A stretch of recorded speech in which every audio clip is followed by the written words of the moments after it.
Welcome to the deep dive.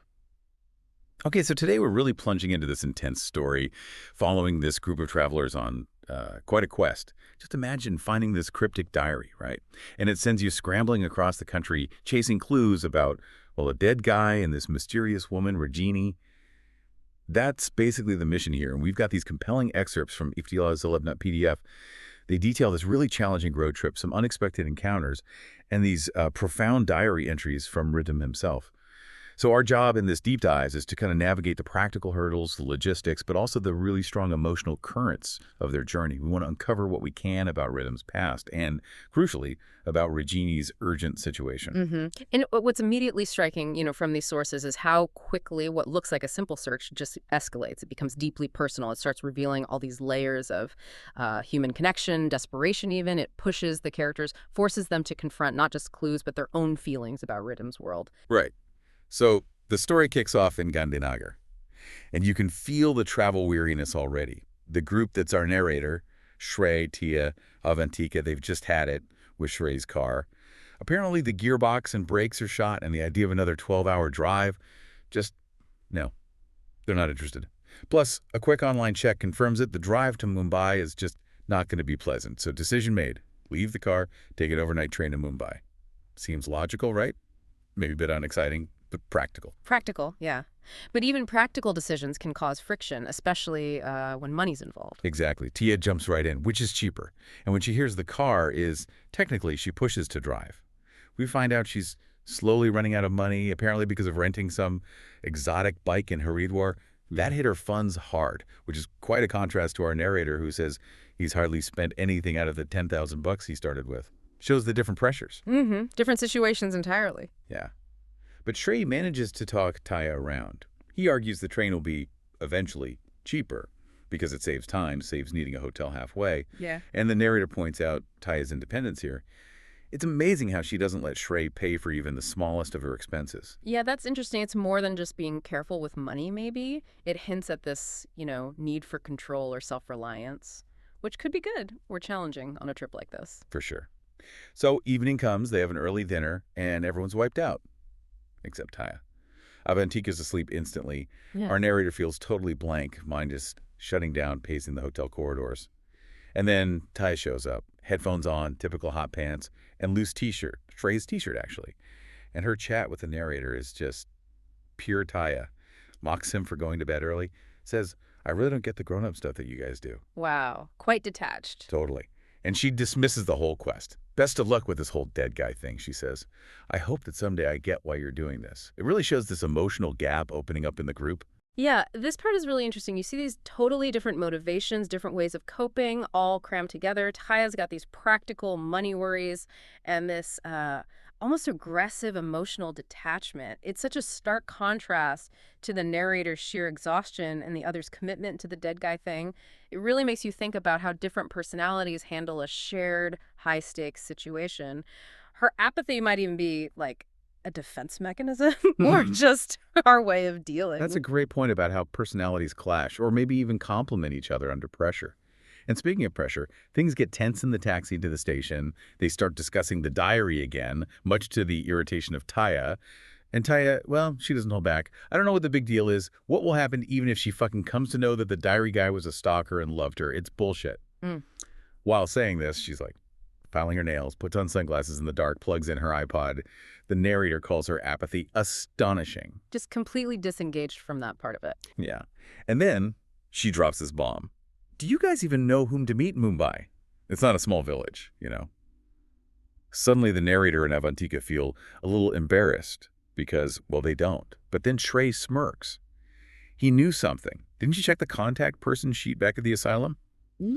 Turns out that sheet had Riddim's phone number, parents' address, and an emergency contact number for someone named Sumi. Ah, the crucial detail they missed. Right. The narrator's like, kick myself for not noticing it. A vital clue just sitting there. Amazing how easily that can happen. And guess who did notice it? When Shrey's asked if the number was noted down, he says, yes, Tia did. So while the others are kind of debating, okay, who should call? How should we approach this? Tia just dials the number. No messing around. Her conversation is incredibly casual.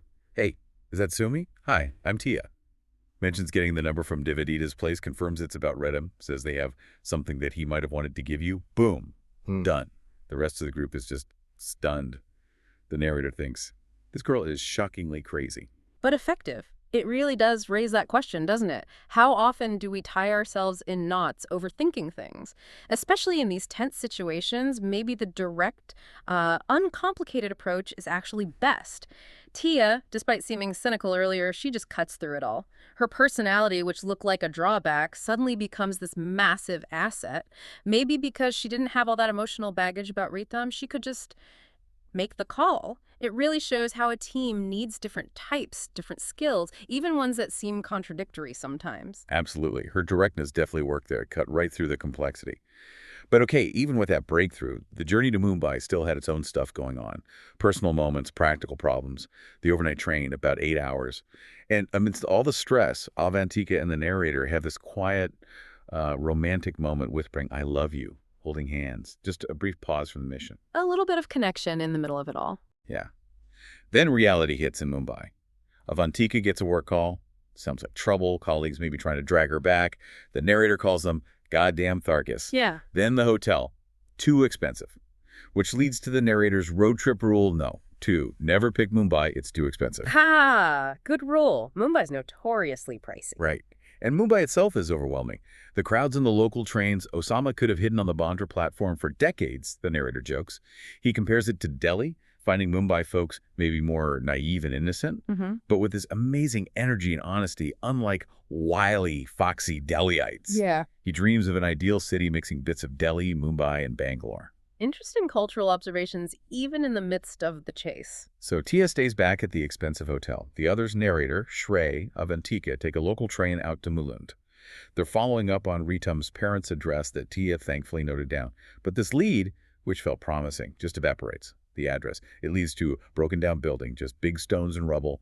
A watchman tells him it was torn down a year ago. Illegal construction. Oh man, talk about frustrating. Totally. Our shot in the dark gets us nowhere. And it's not just frustration, right? It ramps up the pressure.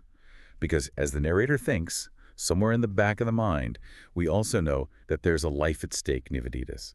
Time is running out for her.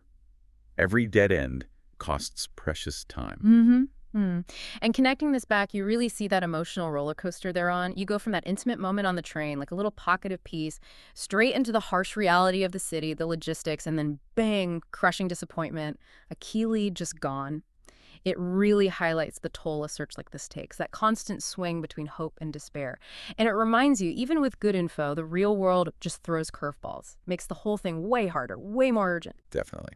So after that Mulan letdown, the group is hungry and tired, and honestly disheartened to call Sumi right now. They're even missing Tia's energy, her perky and effervescent nature. Funny how that changes. Shrey and the narrator kind of nudge Avantika to make the call to Sumi. Their logic. Guys calling up and telling girls about their ex-boyfriends might be creepy. Dead ex-boyfriend's nightmare. Fair point, maybe. A bit awkward. So Avantika makes the call, and she comes back looking completely bewildered. She says, she's at our hotel. Of course, Tia had already called her again. The narrator just thinks, that girl is crazy. But, you know, crazy effective. She just gets things done, doesn't she, while they're still debating. Right. So they race back, and there's Sumi in their room, on the bed, with a tissue box in hand. Tia just introduces her. Sumi. As soon as Avantika mentions finding the diary, Sumi just bursts into tears, goes through 3 tissue boxes. She's described as okay-looking, but dressed sharply and looks smart. She asks to see the diary, touches it, sees the burnt edges, and starts crying again.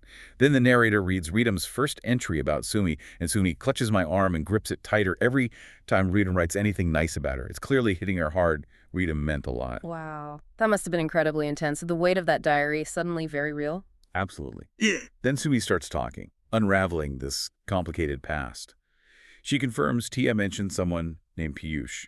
Avantika reassures her Piyush is doing good, working in Bhopal, still talks very fondly of you, adds, he really loved you back then. And Sumi admits, I was the one who came between them. They were the best of friends.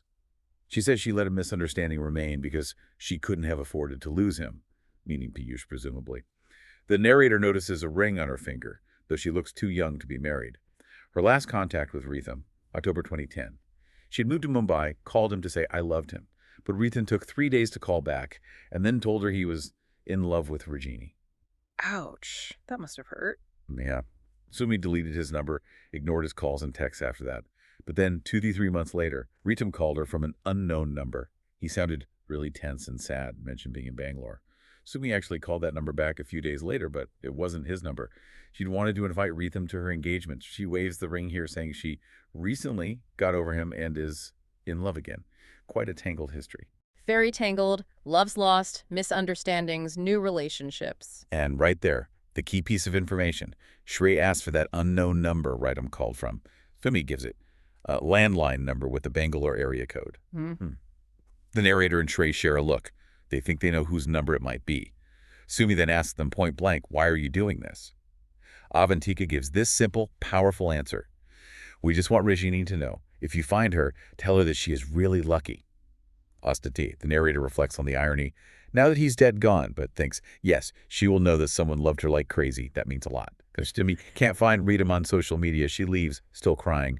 The first love of her life was dead, blown to bits. Just devastating for her. Yeah, absolutely devastating. But what a pivotal moment for the quest. Meeting Sumi completely changes things, right? That abstract dead guy is suddenly Ritam, a real person with this complex history, deep feelings, real connections. And crucially, they get the Bangalore number, a concrete lead. But more than that, they get this much deeper understanding of Ritam's life, his relationships, and the context for his love for Regini. It adds so much emotional weight, so much urgency to what they're doing, especially connecting back to Nivedita's situation. It's not just about finding a story anymore. Exactly. The stakes feel incredibly high now. And turning to the diary entries themselves, this is where we see just how high those stakes were for Regini and why Ritam was so desperate. Okay, so December 26, 2010, Bangalore. Ritam writes, "I can live with the fact that she doesn't love me, but the indifference in her eyes is something I can't bear. Just gut-wrenching." He describes finding Regini lying unconscious on my bed. He reflects on her beauty, wonders why she'd ever feel the need to change herself for anyone. No. And his anger towards this guy, Nigel, is just burning. He calls him detestable, a loathsome creature. Ritam actually regrets coming to Bangalore because he thought it would help Regini spend more time with Nigel. How ironic is that? Terribly ironic. He's trying to help, but feels like he facilitated the problem. Precisely.